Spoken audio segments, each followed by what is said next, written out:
Bonjour tout le monde, ou bonsoir tout le monde.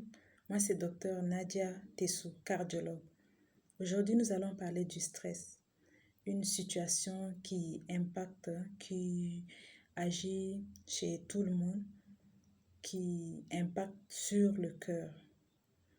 Le stress, c'est une réaction physique ou physiologique de l'organisme liée face aux pressions ou aux contraintes environnementales. Donc, il est déclenché par n'importe quelle chose qui va secouer ou bien alarmer notre organisme. Lorsqu'on a un problème, lorsqu'on est en colère, lorsqu'on est face à quelque chose qui ne nous plaît pas, on peut être stressé. Maintenant, il y a le stress aigu, c'est-à-dire sur le champ, et il y a le stress chronique, qui est un stress qui dure sur le long terme.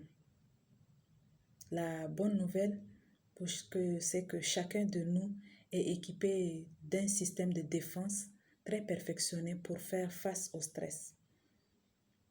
Maintenant, la vérité est aussi que on a tous besoin du stress dans notre vie. Mais c'est quand il y a un excès, c'est-à-dire quand ça dure. Très souvent, c'est quand ça dure que ça peut nuire à notre santé.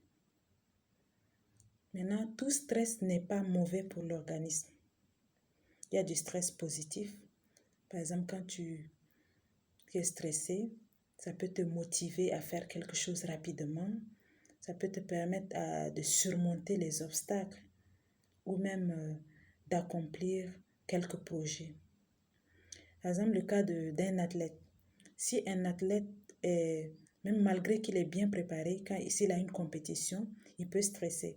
Et ceci va le permettre d'accroître sa concentration, sa force et pour qu'il puisse avoir un bon résultat. On a quelques cas de stress qu'on peut citer. Par exemple, si une personne doit aller au boulot, elle est prête, elle est apprêtée et il lui reste peut-être 5 ou 10 minutes avant qu'elle n'arrive au boulot. Et voilà qu'elle se rend compte qu'elle n'a pas ses clés ou bien elle n'a pas son porte-monnaie. Elle peut stresser, elle peut être dans tous ces états. Et ça, elle est en colère. On peut parler de stress dans ce cas. On a des enfants qui partent à l'école, on t'appelle alors que tu t'apprêtais à aller au boulot. On t'appelle pour dire voilà, ton enfant est malade, il est tombé gravement malade là-bas, ou bien tes parents ne vont pas bien. Ben ça va te stresser. Quels sont les symptômes, par exemple, liés au stress qu'on peut retrouver fréquemment chez des gens? Et on a, par exemple, au niveau du cœur, si une personne est très stressée, elle peut accélérer son rythme cardiaque. Elle aura un battement cardiaque anormal très élevé. Elle peut avoir des palpitations, une douleur au niveau de la poitrine. Tout cela est dû très souvent à une augmentation d'adrénaline. Et on a des cas de stress liés à notre boulot. Certains ont des problèmes au boulot parce qu'elles sont stressées. Le chef leur tape dessus tout le temps.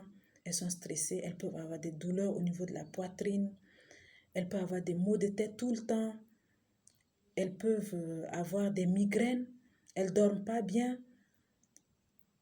Et ça veut dire, ou soit elles dorment, mais elles se réveillent plusieurs fois au milieu de la nuit. Il faut rechercher ce stress, il faut rechercher le stress chez ces gens-là. Parce qu'a priori, elles vont venir pour consulter pour des hypertensions artérielles. C'est-à-dire, elles auront tous les signes d'hypertension artérielle. Mais il faudrait avoir ce truc pour savoir que, bon, oui, il y a une hypertension artérielle, mais cette personne est stressée au quotidien, est stressée. Donc, est-ce que ce n'est pas le stress qui est à l'origine de ces problèmes? Il y a des personnes, par exemple, qui vont arriver pour des épigastralgies, c'est-à-dire des douleurs au niveau de l'estomac. Tout le temps, elles consultent pour des douleurs au niveau de l'estomac, des brûlures au niveau de l'estomac. On cherche partout, les gastrologues cherchent partout, il n'y a rien. Il faudrait penser au stress. Un cas simple, il y a des gens aussi qui sont constipés ou soit qui font des diarrhées liées au stress. Et tout ça, il faudrait penser à ça.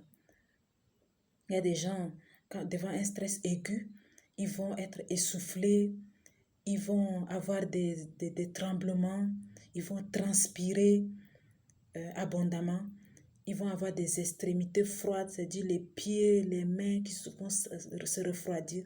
Là, c'est aussi des cas de stress. Il faudrait penser à ça. Bon, dans tous les cas, le stress, c'est un facteur de risque cardiovasculaire. C'est-à-dire il impacte sur le cœur. Il joue sur le cœur. Il peut donner une maladie au niveau du cœur. Et c'est un facteur de risque cardiovasculaire, je le répète. Donc, il faudrait le rechercher chez nos patients. Rechercher la cause. Qu'est-ce qui a causé ce stress? Si on retrouve la cause avec le patient, bien évidemment, il faudrait accompagner ce patient à pouvoir moins stresser. Et je répète que c'est beaucoup plus le stress chronique, c'est-à-dire le stress qui dure sur le temps, qui va causer beaucoup de problèmes chez les patients. Donc, il faut aider ce patient et il faut le conseiller à pouvoir peut-être faire des activités physiques, c'est-à-dire faire du sport, la natation, la marche. Voilà, merci.